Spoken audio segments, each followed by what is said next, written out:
We have a program tonight with three different speakers. There's myself, there's Dayton Wakefield. Dayton, could you stand up for a second? Dayton Wakefield. And Ron Payne. And the three of us are all avid warbler enthusiasts and of varying skills, of which I think probably Ron it might be by far the best, but no insult intended. I know he's way better than I am. But my wife and I, Kathy and I, the last couple of years, we've had these winter programs, and we sort of talk afterwards, and we've talked with the Wakefields and the Majessies, and they talk about this wonderful place out in Ohio that they go to.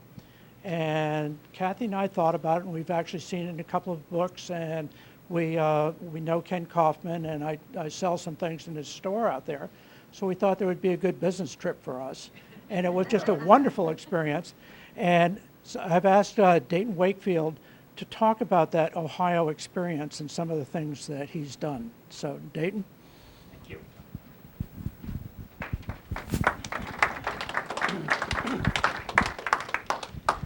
The most students I ever had in a chemistry class was 24, so this is a little intimidating because there's a lot more than 24 out there. Gary and Ron wanted me to start this, and unbeknownst to them, it's the perfect spot for me because my family calls me Mr. Tour Guide. Of course, they sometimes say, Dad, I know how to get to Burlington. So I'm apt to go a little overboard. But we're headed for this spot first. But I can't resist starting in Middlebury, because if you fall in love with this spot or put it on your bucket list, I know you want to get there. We've been there a number of times. We're already planning our May trip, getting the group together that we go with. Excuse me. So I'd like to just show you how easy it is to get there and what's involved. First thing, we've got 651 miles. It's Monday morning, so let's get in our cars and I'll lead the way. Don't holler when I go across the Champlain Bridge and head for Ticonderoga. You're saying, my gosh, we're going to Ohio and he's headed over into New York State?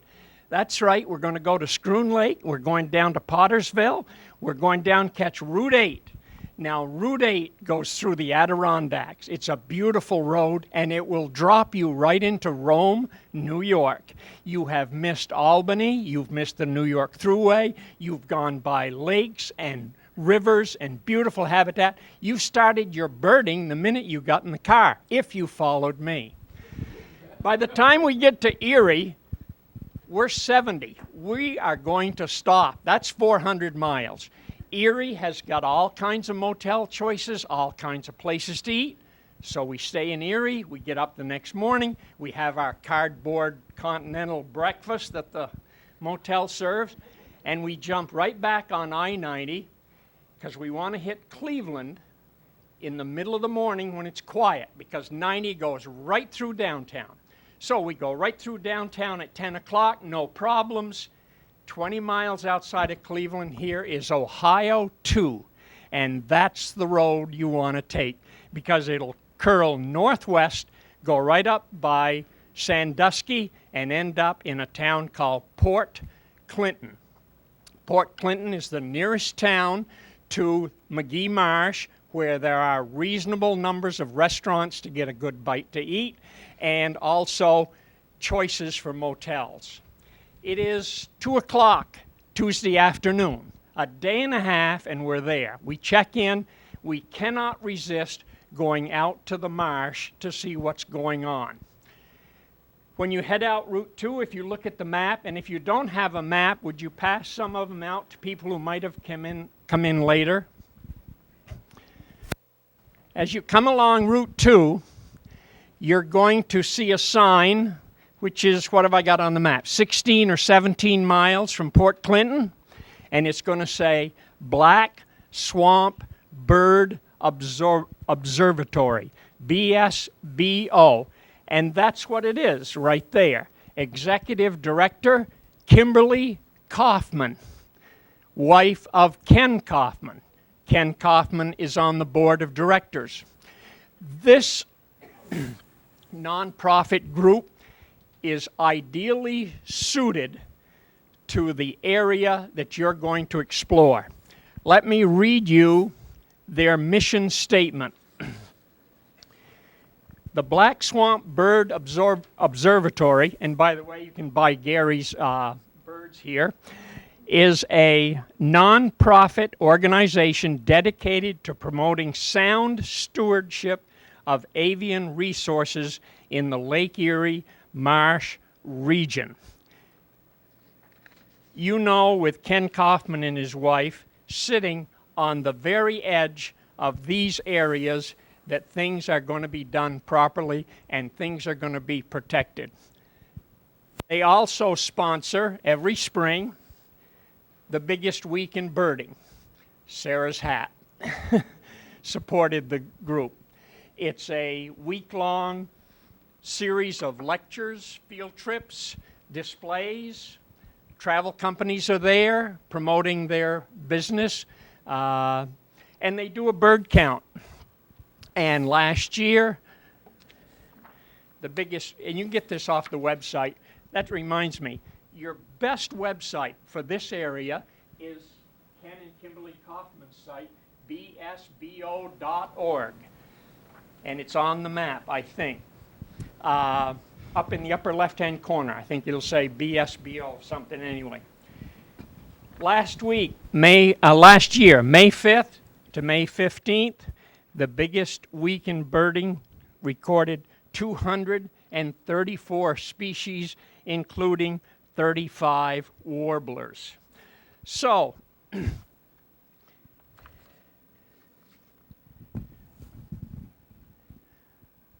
we'll leave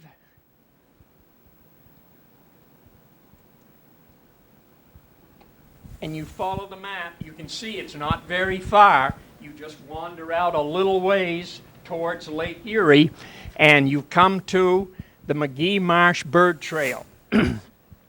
Now, if I use the term Crane Creek, this used to be Crane Creek State Park. It's now McGee Marsh. In 2008, the state turned it over to the Division of Fish and Wildlife. So it's now renamed the McGee Marsh.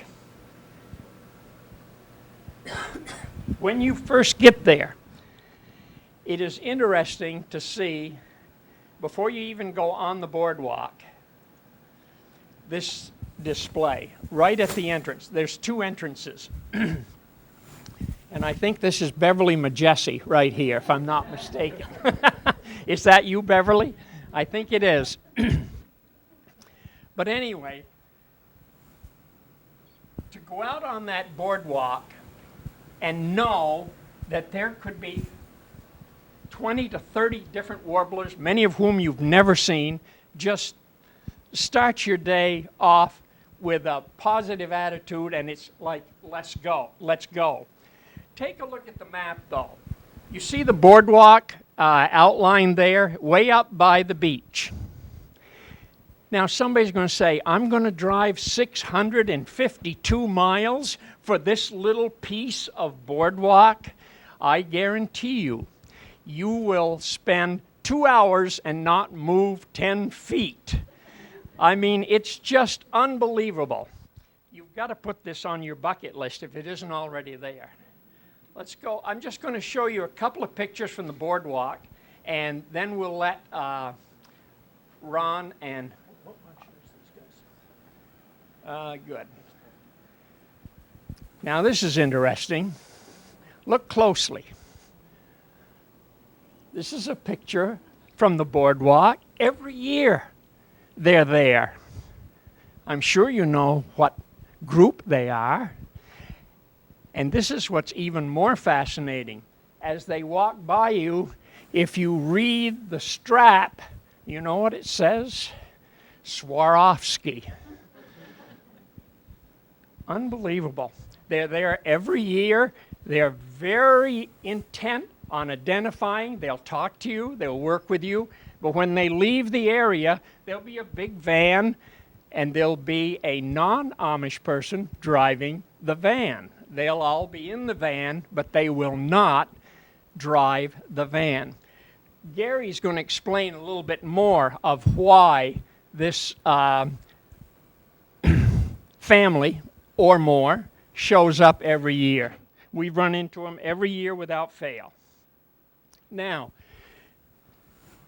what I chose this picture for is not the young man who's cute, but this is a good picture of what the habitat is like on the boardwalk. It's right on the shore of Lake Erie. It's, you know, no monster trees, but it's perfect warbler habitat. And Gary took a picture, motion picture, and you say, oh, he's going to sit right here. Yeah, sometimes, but you know warblers, they'll flit, so you'll have your hands full, even with fairly open habitat like that. Now there's a typical picture of the boardwalk. And you'll see wonderful equipment on the boardwalk also, camera equipment.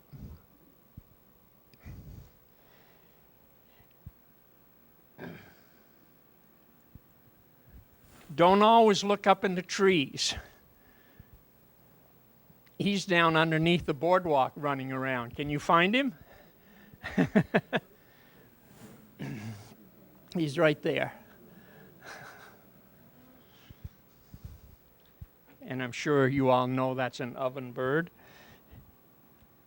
And finally, this was, they'd spotted, I think it was a black-billed cuckoo, and everybody got their scopes out and cameras and so on and so forth, started lining it up.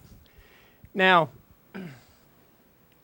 651 miles and a short boardwalk, and you say, how can you go out there and, you know, spend day after day just looking at the warblers? Believe me, it's easy to do. But I want to tell you one thing. The whole area is wonderful. I clicked on Ken Kaufman's site, and I went to a item called Birding Hotspots. In closing, you go to the boardwalk in the morning, maybe you'd like to see a different area. Maumee Bay State Park, Mallard Club Marsh Wildlife Area, Metzger Marsh, Crouse Strange Roads, Ottawa National Wildlife Refuge, Pickerel Creek Wildlife Area, East Harbor. There are so many areas out in this Ohio region on the shores of Lake Champlain, Lake Erie, and they have got so much property that the state owns that is really summer recreational areas, but it's May. Nobody's there but you and the birds. And I hope you all get there and go back over and over again. Thank you. Thank you, Dave.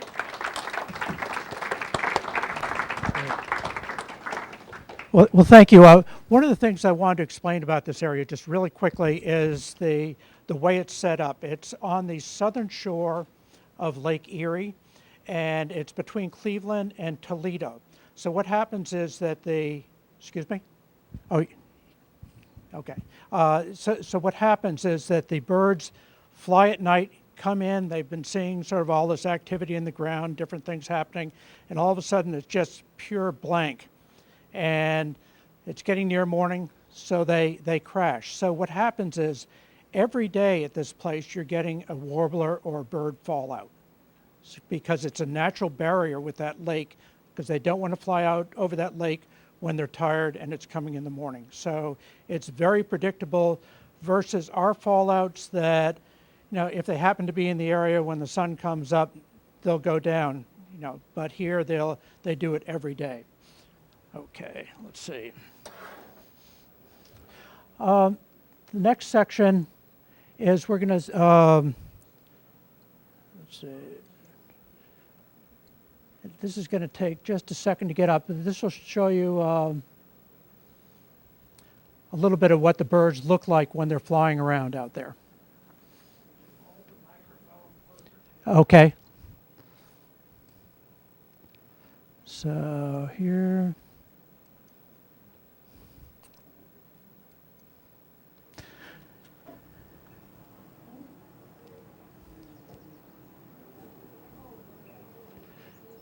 Can anybody identify this bird?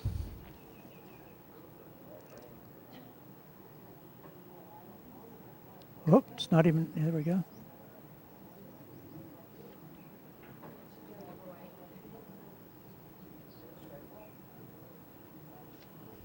Yeah. Well, enough of that. So, but that, there are a lot of pictures that I took here, and I just wanted to show you how those birds are flitting around all the time. They're just not all sitting still. Okay, so. Okay, Okay, so what we're going to do here is we're going to have some audience participation, and what I'd like you to do is raise your hand when you know what kind of bird it is. We're going to spend about 2 or 3 seconds on each one. So, do people recognize this bird here? It's what? A little green heron, yep. Yep, the same, yep. Okay. Now we can have a little bit more noise with that, right? I think a few more people might have recognized that. Okay. And the next shot, I left this in even though it's not centered properly, but you so seldom see the really definition of what what they mark as a clear identifier in the bird books.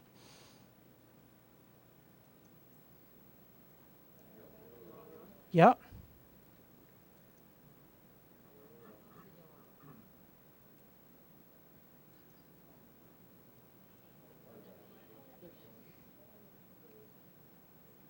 Yeah. Let's see, is that the Louisiana water thrush? Northern, okay, yep.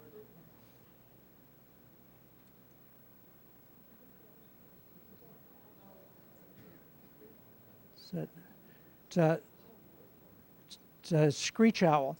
Now, for me, it took me about 2 minutes to find this thing. And there was a man on the boardwalk. This is probably 25, 30 feet off the boardwalk. And a man was sitting there with a spotting scope on the owl. And he said, oh, he's right in there. And you're looking through about 6 layers of underbrush and things. And he was against that tree, and it was almost impossible to see. And then Kathy saw him first and spent about a minute with me, and I finally got it. But yeah.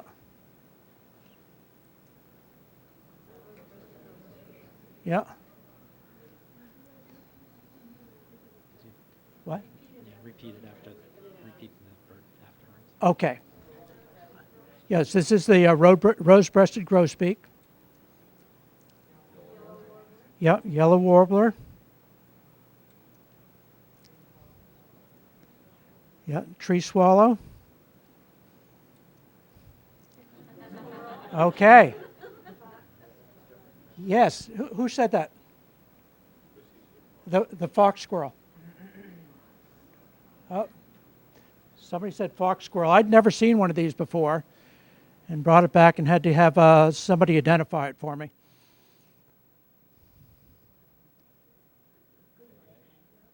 Yeah, Cape May, you can see the facial marks here.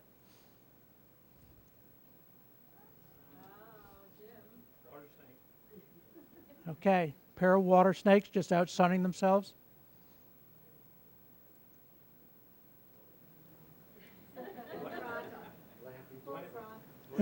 There's a Blanding's turtle, and it has this bright orange throat, which is really pretty spectacular. I have another shot that I didn't even include, but the next thing is with the frog winning the standoff and the turtle jumping off the end, off the side.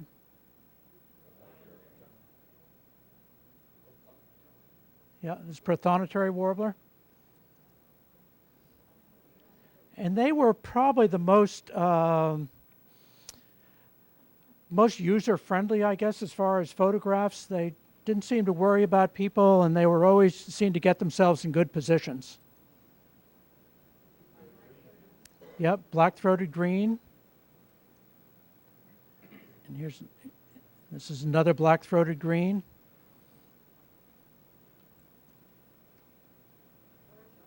Yep. northern water thrush. And I have a lot of repeats in here, but sometimes it's good to just see them from different vantage points and different looks.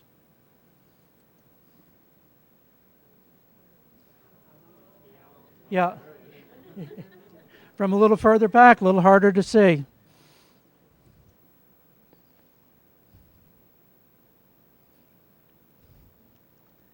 And there were a few of these signs spread out along the boardwalk, and it was just sort of pleasant seeing some of these statements made. Common yellowthroat, yep. Yep, another black and white.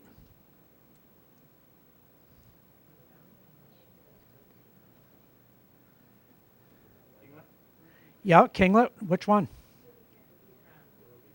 Yep, ruby crown kinglet. It's got the 2 wing bars and the marks around the eyes.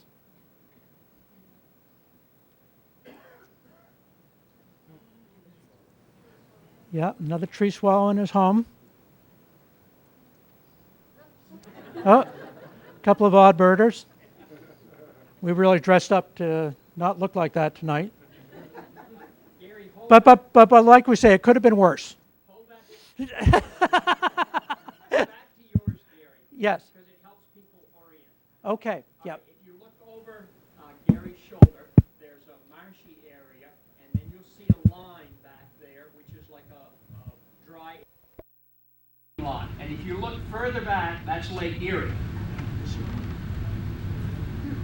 So this was probably a sandbar back here, you know, with the waves coming in.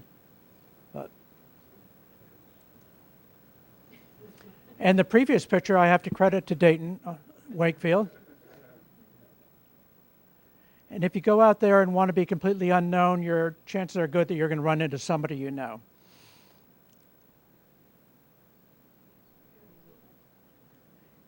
Yep, it's another ruby crown kinglet.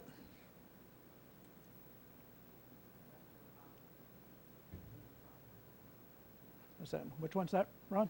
Palm. Yep. Okay.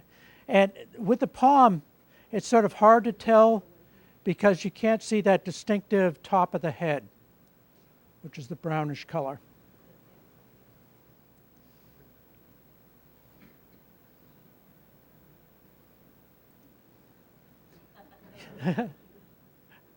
He was getting a little sick of the photo session, I think. The pictures I took here are in the order that I took them, so they're not shifted around. So he was there.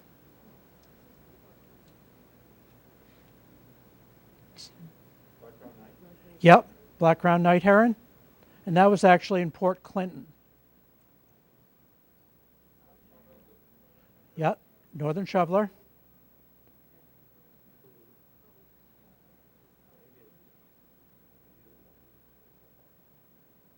That's an American coot. Yep.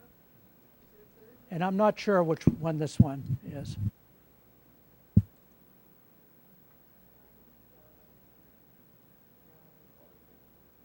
What? I think it's a solitary sandpiper.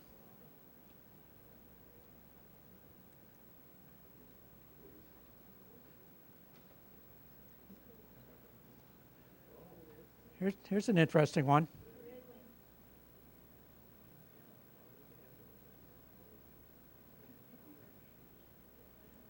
Any guesses? Speak out. Yep, it's a female red-winged blackbird.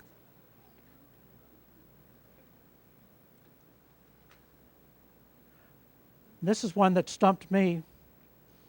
I had to go to my resident expert, Ron Payne, to find out exactly what it was. Yes. Yeah, it's a female American redstart. Who was that? Who said that? All right. All right, very good. Extra credit. Turkey. That's a turkey.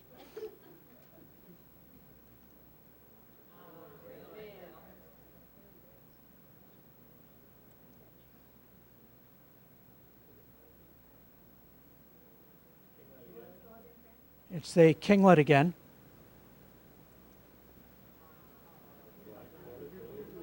Yep, black-throated blue. Oh, sorry.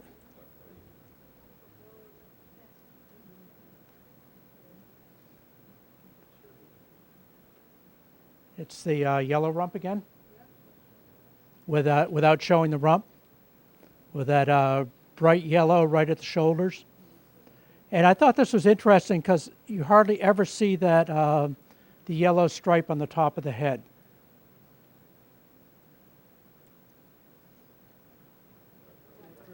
Blackburnian, yeah. The little oven bird. There he is again.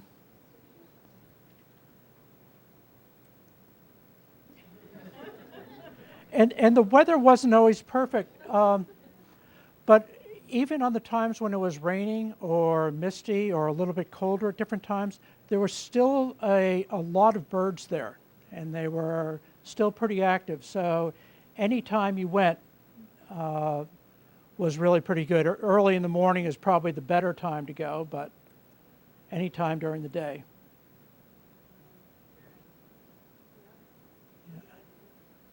It's a veery.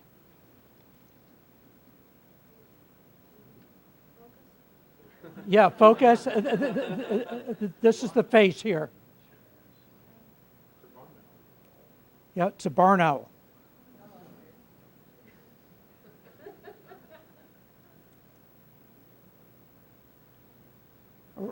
I showed this to Ron, and he actually got this.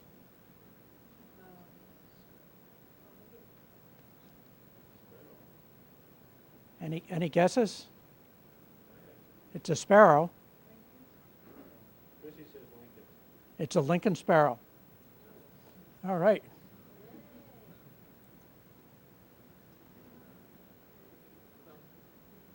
Yeah. Black-throated green. There's a blackpoll. And we found a female blackpoll this fall down at Otterview Park. And the one thing that Ron pointed out to me that I had never noticed before, but if you look at the scapulas here, look at the white edges on those feathers. You know, it's not in the primaries, secondaries, but it's on the, or tertiaries, but it's back here on the scapulas. And even on the females in the fall, they'll have that also. They'll have, and that will be one of the defining things. And what was the other confusing one that people get with this? Bay-breasted. Okay, female bay-breasted or bay-breasted? Just fall bay-breasted. Okay.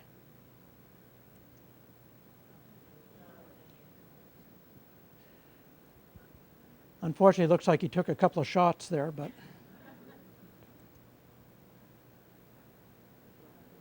Another black and white. And we found that Kathy and I were not, great with warblers before, but going out there and really studying some of the warbler books, and we have some of them over here on the table that you can look at, that seeing them repeatedly really improved our ability to identify them.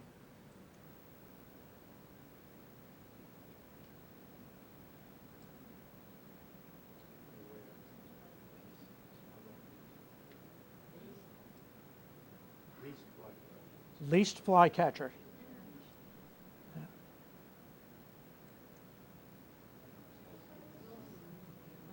Yep.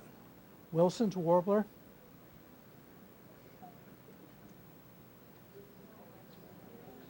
This guy looks like he's swallowing a sword almost.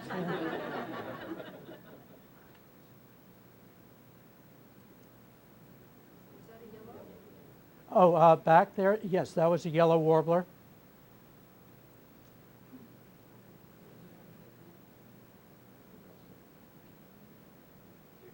It's Cape May.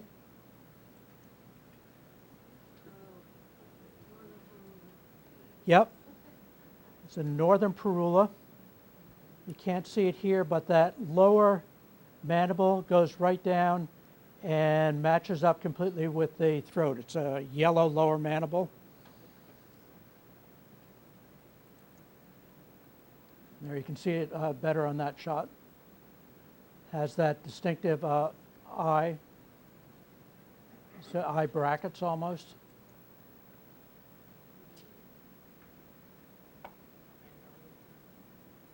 What? Yep. It's a female magnolia warbler.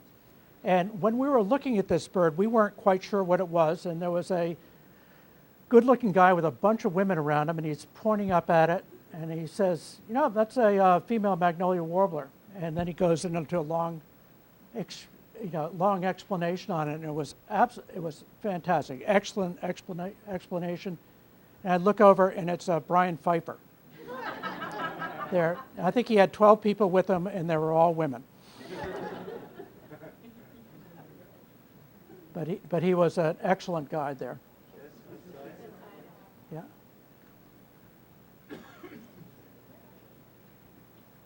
And that's and it's interesting. There are parts of the boardwalk that are crowded more of the time, and other ones that just aren't as much.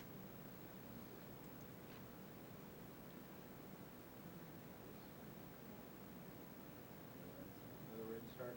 Yep, another red start.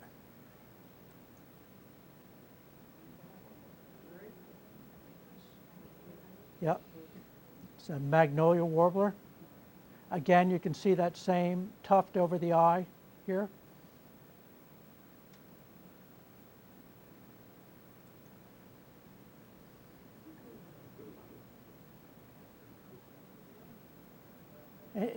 And this was a life bird for us for actually seeing it. Since then, we've seen them on Gail Hurd's property. But it's a black-billed cuckoo. What? Oh, okay, sorry. Lost my head there. Okay. Oop. Oh, there we go.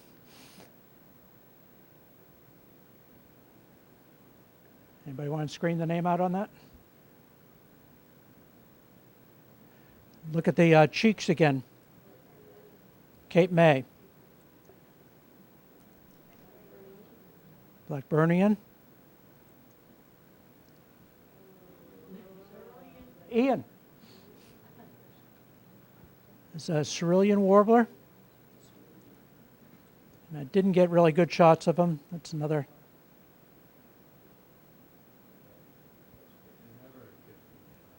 Yeah.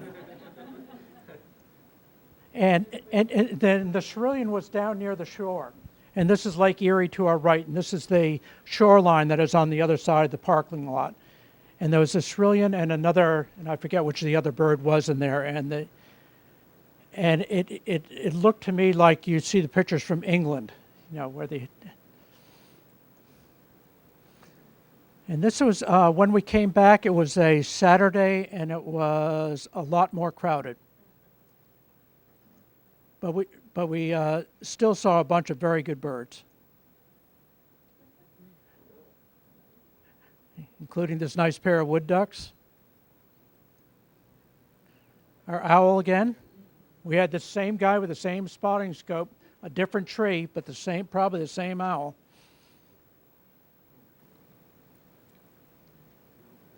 Yeah, little green heron.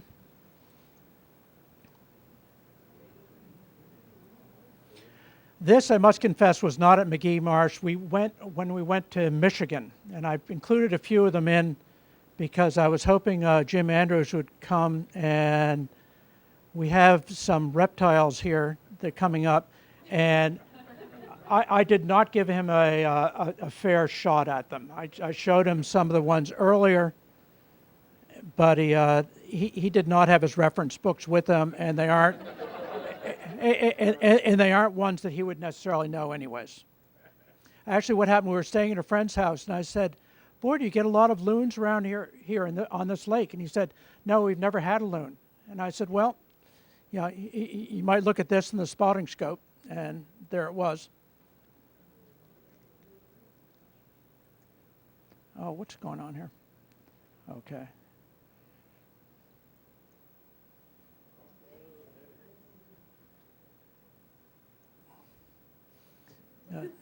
A hissing goose.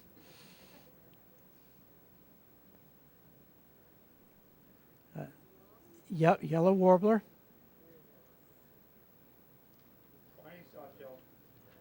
Okay, there's a spiny soft shell. So you can see how it's stretched over here and it's sort of bulging out in different places here and up over the top. This was probably 15 inches long. And the water was very high, so there are probably few traditional places for them to stay at. And at one point, I think there were 6 or 7 on this one. It looks like a map turtle, but I'm not sure exactly what you have there. Yeah.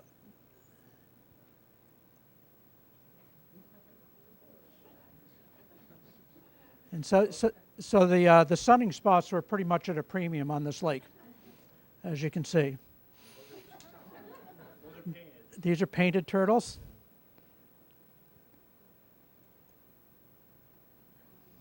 And that one could be a map again. Okay. With the green heron over here. Who's looking? Yeah. I'm not so sure that they really got along. The coot again.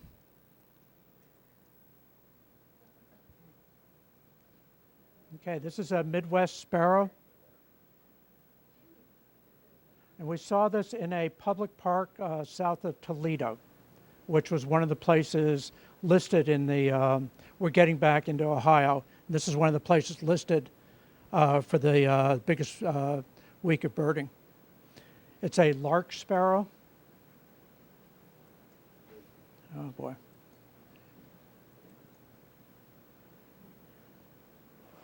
Just a Baltimore Oriole.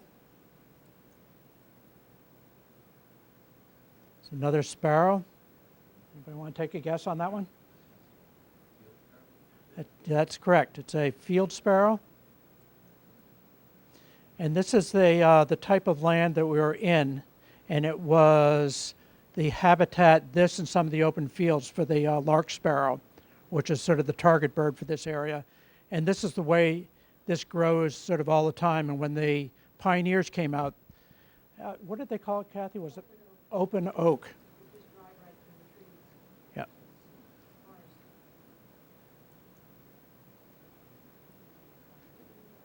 Yep, black-capped chickadee.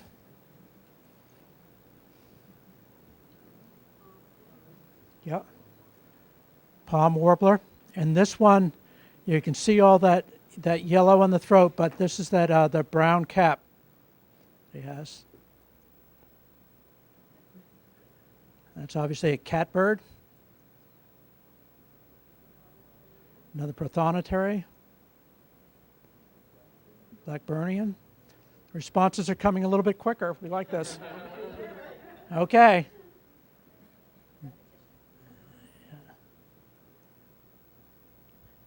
And this I really liked. This is the prothonotary, and here's his next meal.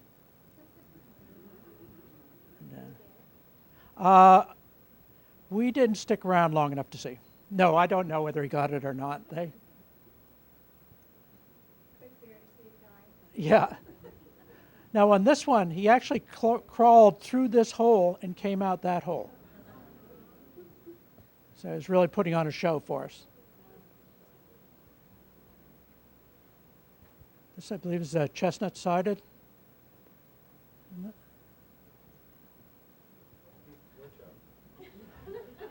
This is the largest North American, largest North American squirrel. And it, we were looking out across to this willow, and 10, 15 feet up, there's this groundhog. Yeah. I'm not sure which one that is. Claypool heron. He got his lunch. Yeah, another black-billed cuckoo.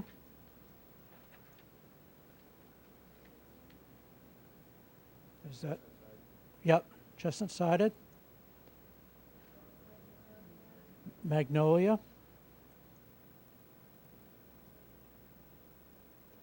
Same again, magnolia.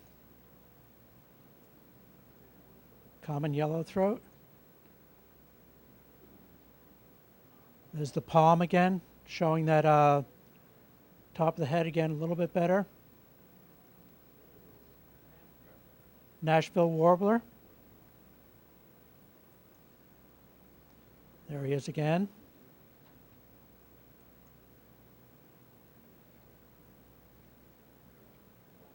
If you look at the color of the bill to the throat, it's going to be a northern parula. There he is again, a little bit more obvious. Yeah, American redstart. Yeah, it's a flycatcher. It's a great crested flycatcher. The northern water thrush again. And this guy with a little ponds that they had around, or the little standing water, just gave great photo opportunities. And here's that same family. And this family, they were binocular reps. And they had a place at Black Swamp Observatory. And while they're out looking at the birds, the husband is back selling these $6,000 spotting scopes, you know, or $4,000 spotting scopes. Let's see if I can get that on there. Ooh, yeah.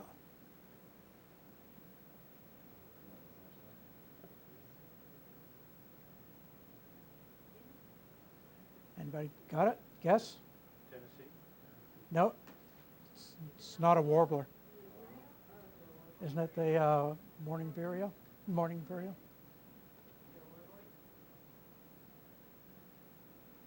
Well, maybe we've got a mystery bird here. Okay, we can solve that problem easily.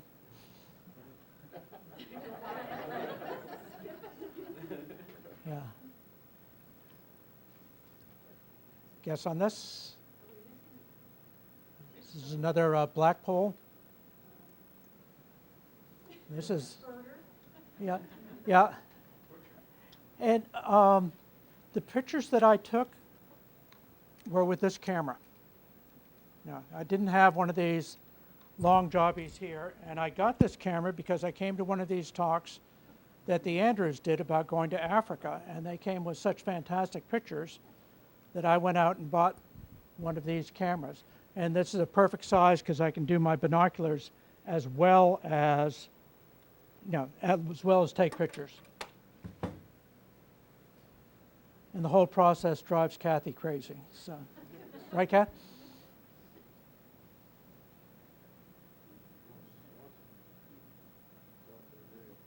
What? Solitary vireo? Nope. Look at the eyes. Actually, yes, they changed the name. What? Oh, okay. And that's why I keep Ron here.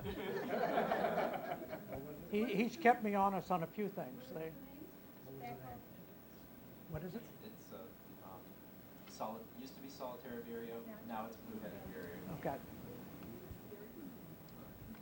What? Oh, sorry.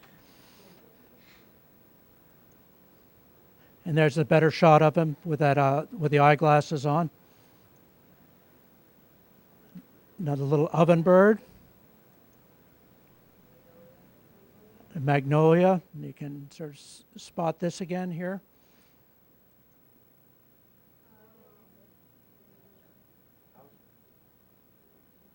Yeah, is that? Yeah. Is it a house or a winter? Not, yeah. Okay.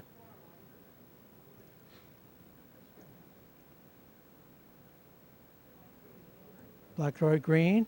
Well, let me go back here.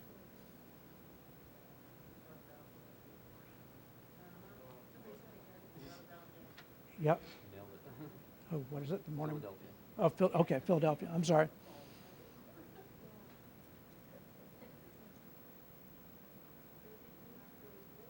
Yep. And he's got this little little square spot on the wing.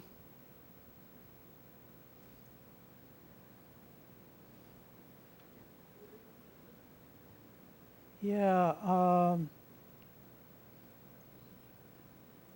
Is that the Veery or the Swainsons? I think it might be the Veery.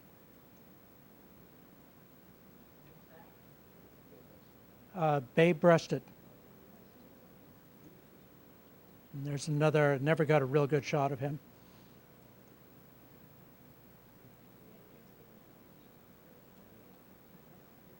What? Red-breasted nuthatch, yeah. Oh, and this is the Swainson's thrush. There were also hermit thrush and wood thrush there. There's another Swainson's. Actually, the same one turned the other direction. These guys are they were the ones that would really look at you.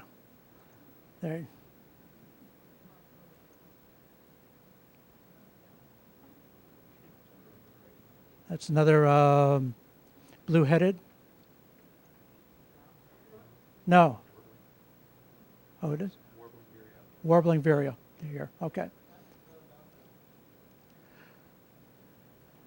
As Mike Winslow says, a misidentification is the source of a really good birding day. Yeah. And that's the end. Here we are. I had never been to Niagara Falls, so as a special treat, we stopped on the way back, and it was very easy, just off the highway and on again. Okay. The next part of the program is going to be Ron Payne, and he is going to talk a little bit about birding for warblers in this area. It is now 10 of 8. At 8 o'clock, we'll give everybody a chance to escape if you want.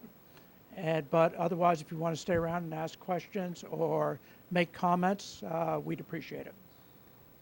There. Maybe put the lights on. Yeah.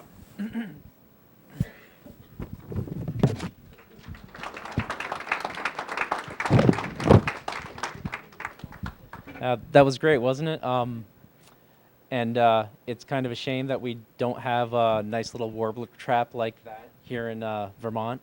But don't despair, because every bird that he showed in there, with the exception of prothonotary warbler, can be found here reliably. And prothonotary warbler has 7 records in the state. And just to illustrate that, a couple years ago I saw a Cape May warbler on Chipman Hill. And the next day I got a message from Gary and Kathy, and they asked me if I could show them where it was, and didn't get the message in time and wasn't able to do anything about it. But I knew they were looking for one. So the next spring, this past spring, I heard a bird in an apple tree across the yard from me, and it was a squeaking song. I didn't really know it.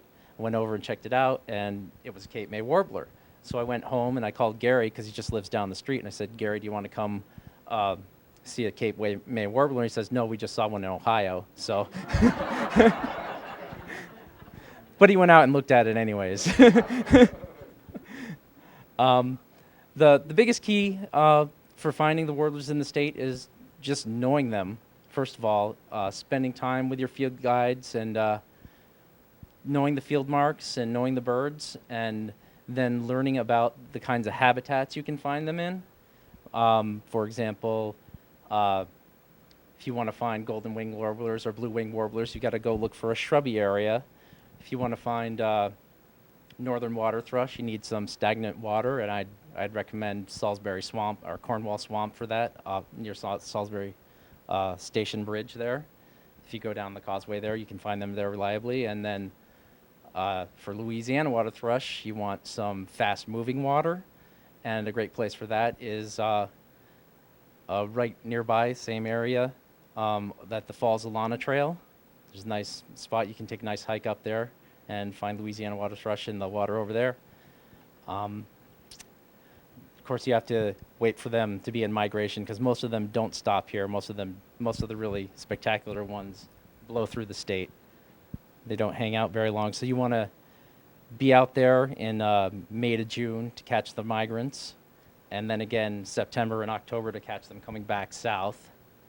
And the really important thing during that time is to pay attention to the weather. What you really want is a few days of nice clear skies and south winds in the spring, and then just have that interrupted by a rainstorm that comes through. And then you can, all the warblers will get knocked down, and they'll stop and they'll be feeding, and you just go and, you know, maybe look in your backyard or go to a nice place with a south-facing slope, like Chipman Hill is great, because they'll hit that first place that they run into, and you can go, and sometimes you'll find, you know, 5, 6, 7, 8, 9 different species all in one little group in a patch of trees. I had that happen this spring at the field house, the college field house. There's a stand of spruces between it and the cemetery, and I was just walking by, and all of a sudden I realized that the whole area was covered with warblers. They're mostly yellow rumps, but in amongst them were parulas and Cape Mays and black-throated blues, black-throated greens. They were just all over. There were probably 50, 60 birds all in the trees there, and it was really hard to know where to look to find, you know, what bird to look at. It's really a neat experience. Yeah, getting in one of those fallouts like that is really a special thing. And like I said, don't ignore your backyard, because if you've got some trees or shrubs, you know, you never know on a day like that, you might have a Cape May in your apple tree in your backyard. The problem when they come back south is that they come back in some really dull and confusing plumages. Like Gary was pointing out, the blackpoll warbler. It goes north and it looks like a warbler wearing a black-capped chickadee's clothes. And when it comes back, it's just this cryptic little olive bird. And it looks almost identical to the bay-breasted warblers, which are also coming back through. And Gary was pointing out those little, you know, you've got to get down into those fine little details, you know, to know those birds. But I'd say don't get frustrated with it. Just, you know, kind of enjoy the birds that you have in front of you. And if you can't put a name on it, well, so be it, you know. But just have fun with it. And another great thing that you can do is go with somebody, you know, who knows birds better. You know, if you don't really know your warblers, go with a friend who knows warblers. And I'd like to say that us at Otter Creek Audubon, we can be your friends. We have monthly wildlife walks, and if you come to the wildlife walks in May and June, or in September and October, we'll probably find some warblers. We also have an event yearly we call the Warbler Warm-Up. We have it at the Watershed Center. And we go look for warblers. That's the goal of that one. So we'd love to have you all come out to those events and help us find the birds. And I think that's pretty much all I've got. Just thanks for coming, everyone. And if you've got any questions, we'd love to answer them.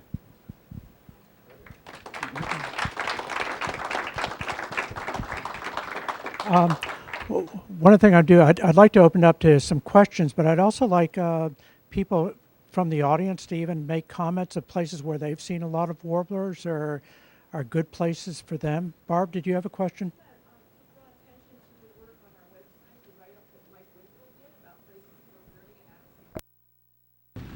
Yeah, we have a section on the website.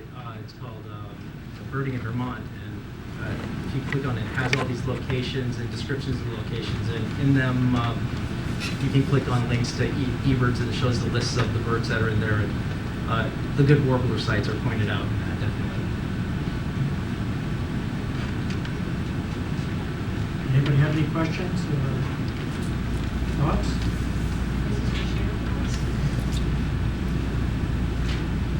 I guess not. So, oh, yes, Ann. I'm wondering, we know how far north they go and the nest up there? Each bird's a little bit different, but quite often they have certain requirements that they need. Like there's the one warbler that needs the moss to make their nest, and so they'll go up into the boreal forest. too. And there'll be a sort of big splotch up there, but they won't stop to nest until they get to that border forest. I think we can pretty much rely on some of the bird books we have, but also the probably eBird listings too. Maybe you could mention something about that about birds in the area and eBirds. I have a great example for using eBird.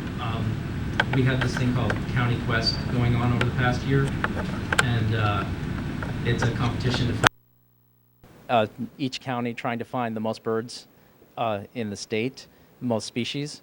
And one of the species that I was worried about finding was prairie warbler, because there was only one previous record in eBird, and I had no idea where to go look for them. So what I did is I went into eBird and I looked at the maps and I scrolled down, and I could see in Rutland County there's a power line cut, a power line right-of-way that runs all the way up into Leicester, and there were dotted all along for miles of this power line cut were prairie warbler sightings that were posted.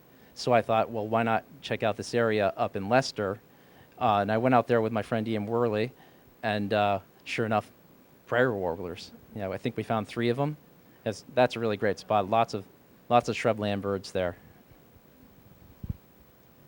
For blue-winged and golden-winged, there's a place called the Prague Park. Yeah, Geprags. Pretty reliable there. Yeah, you can find them at Wright Park too. Not as many.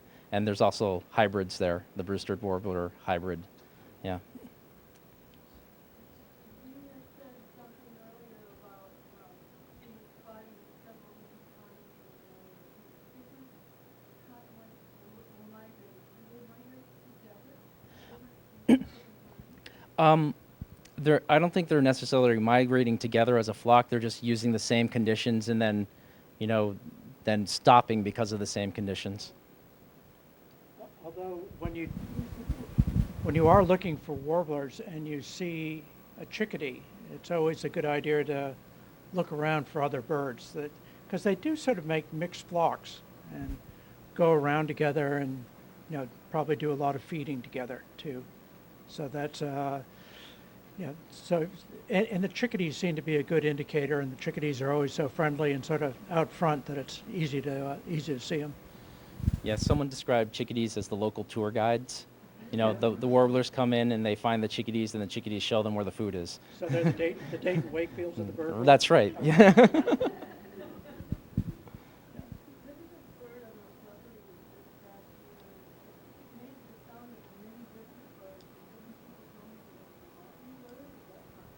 Yeah, there are mockingbirds in the state. Yeah, if you have.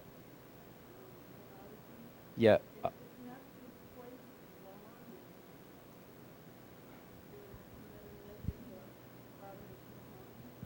Yeah, that sounds possible. They are in the state. They do nest in the state. They're kind of sparsely spread out. Catbirds are also mimics, so they make a lot of sounds. And thrasher, yeah, and thrashers, they make a lot of sounds, but they always do 2 sounds in a row, then 2 sounds in a row, then 2 sounds in a row. So you can always hear the thrashers. Yep. If you want to take a relatively short drive, about an hour, I'd really like you to go to Butner Preserve, Nature Conservancy land, south tip of West Haven, and it's a great spot for golden wings, warbler, prairie warbler, sometimes blue wings, sometimes the hybrids, field sparrow. It's a nice spot. It's a pretty spot. Of course, if you enjoy snakes, then you'll be doubly blessed. Butner, the Butner Preserve in West Haven.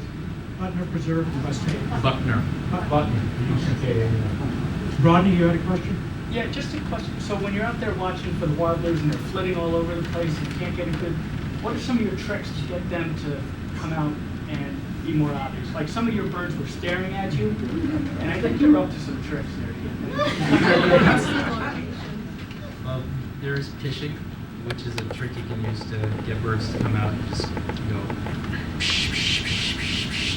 like that. And it mimics the scolding sounds of a chickadee or a wren maybe. And all the birds will, well, not all the birds, but some of the birds will pop up and, what was that? Looking for the danger. And some of the birds just go to ground when you do that too. So Yeah, and other things you can do, you can do squeaks, you know, you can make squeaks with your mouth, and sometimes that gets them to pop up. Usually the best thing is just stay on the bird and be patient. There are people that can imitate a screech owl sing. And that, Can you do it? no, I cannot. I'm not any good, but we went out with, That'll work. and the birds flocking, you'd think something that's going to be a predator for them, that they would just clear out. But what Alan Strong said, what they're doing is they're coming in so they know where the danger is. Once they know where the danger is, then they sort of go off in other directions. But great, I'd like to come on our kind of summer trips. One reason why we were doing the big sit one year, I think it was the first year we did it, and we're sitting in the circle. It's what, 15 square foot circle? And you're hanging out, all right, there's a bird there, and then Alan comes walking up with a whole gang, and comes in, steps in the circle, goes, and does all these bird calls and whistles, and all of a sudden the trees started bending this way. And he's picking out these warblers, and then he goes, okay, see ya, and he takes off, and dead. But they just came right up, and they jumped out of nowhere. We did the same thing when we were walking in Dead Creek, and he does a barred owl call. And then we walk in, and about 20 minutes later, we're walking out. As we're walking out, there's a response. And he says, well, you gotta wait 15 or 20 minutes, because they have a big territory, and they're sort of looking around, and they come in, they see some activity, and then they'll give a little hoot. But it's not an immediate response, but it's a long-term response. So if you ever get a chance to take a hike with him, Alan Strong. Well, the barred owl call there was to get the belly woodpeckers to react. Okay. And then the byproduct of it was 10 minutes later, the barred owl itself called. Yeah. Yes, sir. Gary, to answer his question about how you get those shots, you might give him an idea of how close those birds come in on that border. Okay. They'll come in to even 10 or 15 feet, but a lot of these shots were, this is just a small cannon, and it's a 20 power, and they have them now that are 40 power.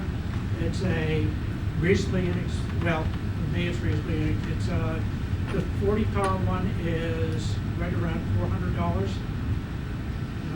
This one was $270 versus a Rebel with all the interchangeable lenses that you can't get in focus and carrying so much stuff is around $1,200.